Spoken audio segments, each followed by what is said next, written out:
Q70 is the queen of Infiniti's passenger car fleet, a big sedan with a distinctive presence, 2 available wheelbases, gracious interior appointments, and respectable powertrain choices, including all-wheel drive and a hybrid.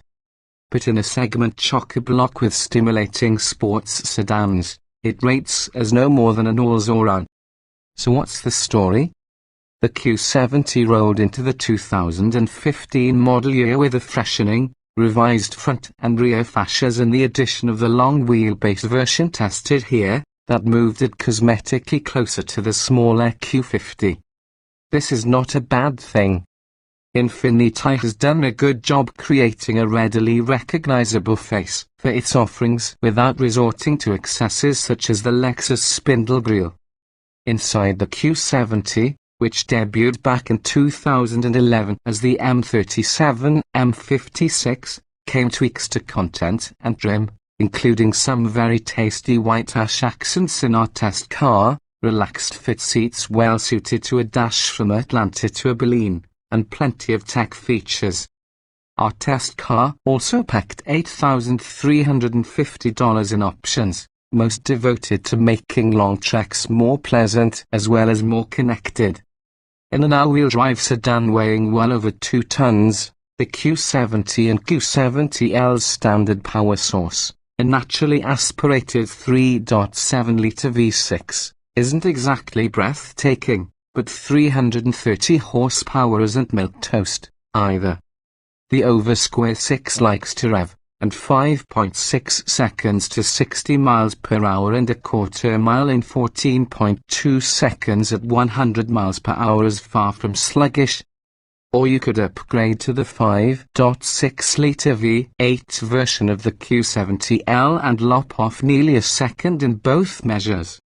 Up to you. But in a car pitted against some pretty fancy dancers from Audi, BMW, Cadillac, Jaguar, Mercedes, etc., the Q70's dynamic scorecard only has a so-so total at the bottom. Formal test results are about what you'd expect of a mid-size family ride, rather than a flagship sedan. The Q70 logged 0.83 grams on the skid pad, with a good amount of understeer. Stopping from 70 miles per hour consumed 172 feet. And our test driver noted moderate fade.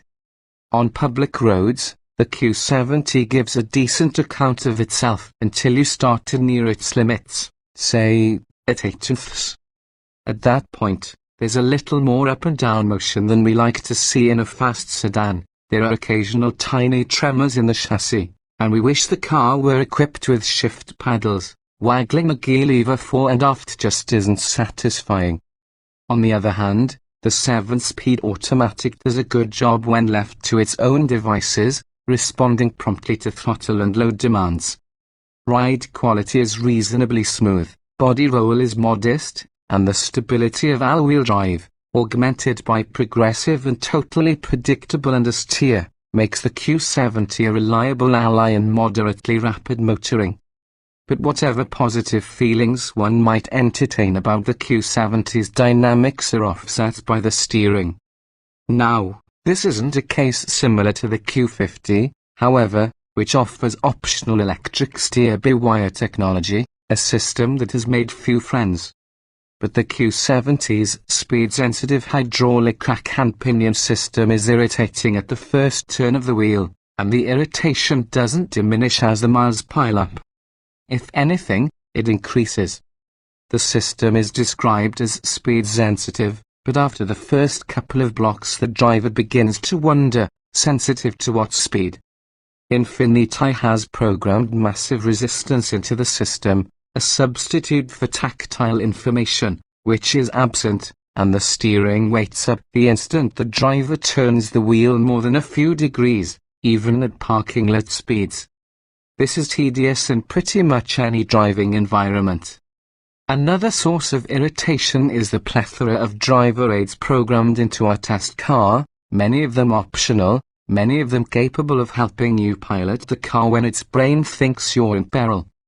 There are also all sorts of audible warnings. The driver keeps expecting to hear his mother's voice saying, you could put your eye out. At least most of them can be silenced at the push of a button.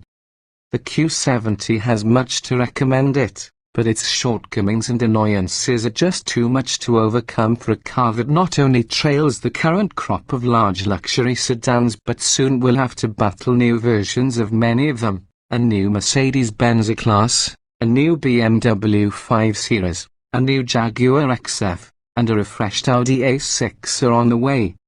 We look forward to seeing where the Q70 goes in its next iteration, but this one stays in the all-or-none column.